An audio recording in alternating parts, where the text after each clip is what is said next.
আজকের ভিডিওটা আমার জন্য শুধু একটা ট্যুর না, বরং অনেক দিনের একটা স্বপ্ন পূরণের গল্প। এক সময় ইউটিউবে অন্যদের বাইক ট্যুরের ভিডিও দেখতাম আর ভাবতাম, ইস, আমিও যদি একদিন বাইক নিয়ে কক্সবাজার যেতে পারতাম। কিন্তু তখন নিজের কোনো বাইক ছিল না, তাই স্বপ্নটা শুধু মনেই ছিল। অবশেষে একদিন আমার নিজের একটা বাইক হলো। আর তখন থেকে শুরু হলো প্ল্যানিং।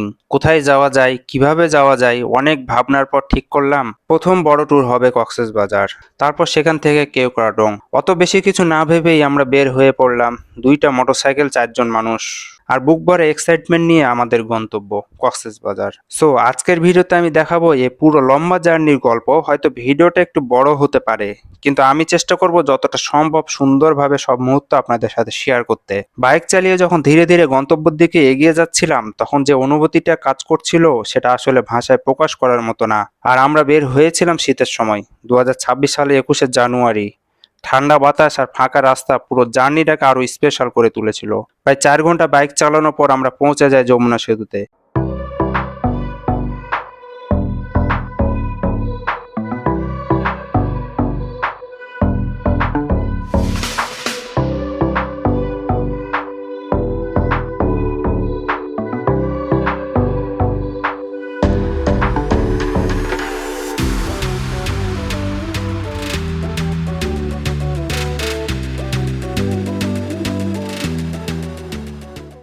এরপর মাঝখানে আমরা তেমন ভিডিও করিনি, কারণ আমাদের একটাই টার্গেট ছিল, দিনের আলো থাকতে থাকতে ঢাকা পার হয়ে যতটা সম্ভব চট্টগ্রামের দিকে এগিয়ে যাওয়া। অবশেষে ঢাকা পার হয়ে আমরা থামলাম মেঘনা সেতুতে। কারণ সত্যি বলতে নিজের চোখে এত বড় বড় শিপ বা নৌকা আমি আগে কখনো দেখিনি, শুধু অন্যদের ভিডিওতে দেখেছিলাম। কিছুটা সময় সেখানে কাটিয়ে আবার যাত্রা শুরু করি, তাই যত দ্রুত সম্ভব সামনে এগিয়ে যাচ্ছিলাম।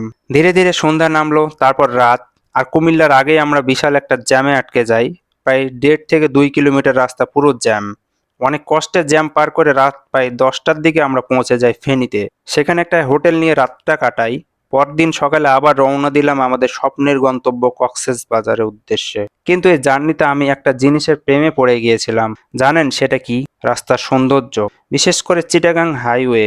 এই রাস্তায় বাইক চালানোর যে ফিলিং, সেটা সত্যি অন্যরকম।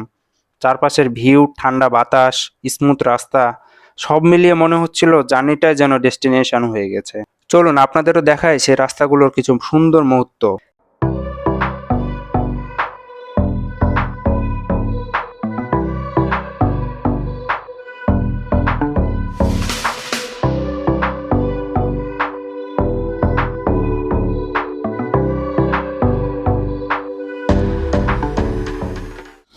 অলমোস্ট 500+ কিলোমিটার আমরা চালায় আসছি, 550 মতো। অবশেষে আমরা চট্টগ্রামের এই যে ব্যারেল ব্রিজটার নাম যদিও বা জানি না, আমি ভিডিওটা মেনশন করে দিব। এই যে আমার পিলিয়ন রাসেল। এরপর আমরা চট্টগ্রাম পার হয়ে কক্সবাজারের মেন রোডে ঢুকে পড়ি। তখন যে শান্তিটা লাগছিল সেটা সত্যি বলে বোঝানো সম্ভব না। চারপাশে সবুজ ঘেরা বন আর গাছপালা, পুরো পরিবেশটা মনকে একদম শান্ত করে দিচ্ছিল।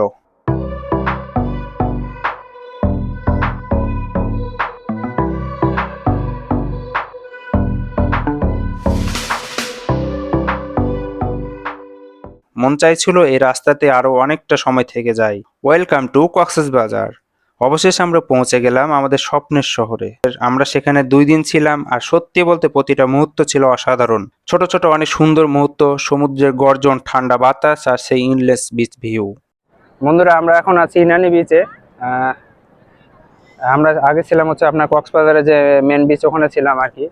ইনানি বিচে আসার পরে একটু দেখতেছে, মানে ওখানে তো প্রচুর পরিমাণে মানুষ থাকে, এখানে মানুষ একটু কম। আর এখানে হচ্ছে যে আপনার ঢেউয়ের মানে এই যে সাগরের যে ঢেউটা আসতেছে, এই ঢেউটা হচ্ছে যে অনেক বেশি। মানে আপনার যে মেন স্পট যেখানে আপনার হচ্ছে কক্সবাজারে এন্ট্রি করার সময়, মানে ঢোকার সময় যে ঢেউটা থাকে, ওই ঢেউটা কিন্তু কম। আর এখানে কিন্তু ঢেউয়ের অনেক বেশি। আমি আপনাদের দেখানোর চেষ্টা করতেছি। এই যে বন্ধুরা দেখতে পাচ্ছেন কিনা, পানিটা কিন্তু মানে যে ঢেউটা আসতেছে এখানে কিন্তু একটু বেশি। হ্যাঁ, আর আমরা যেখানে ঘুরে আসছিলাম ওখানে কিন্তু ঢেউয়ের পরিমাণ অত বেশি ছিল না। আর গোসল করার সময় হচ্ছে যে ওরকম ফিল, মানে মজা পাইছো রাসেল? হ্যাঁ, মজা পাইছি, ওখানে মজা পাইছি। আচ্ছা, ওখানে মজা পাইছে। ঢেউটা ছোট ছোট, আর ওখানে ঢেউটা মানে বড় উত্তোলন হয় বেশি করে। আচ্ছা আচ্ছা। তো এখানে ঘন ঘন হয়। এখানে নিরিবিলি পরিবেশ আর কি, নিরিবিলি।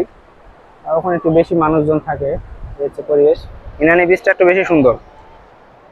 তো আপনারা আসলে অবশ্যই ইনানি বিচে আসবেন।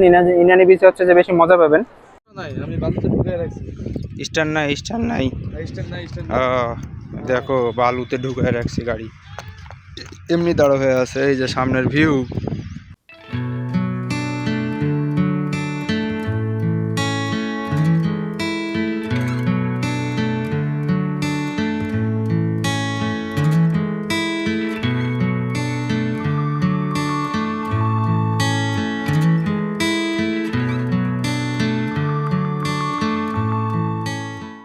কক্সবাজারের সৌন্দর্য সত্যি যে কাউকে প্রেমে ফেলতে বাধ্য।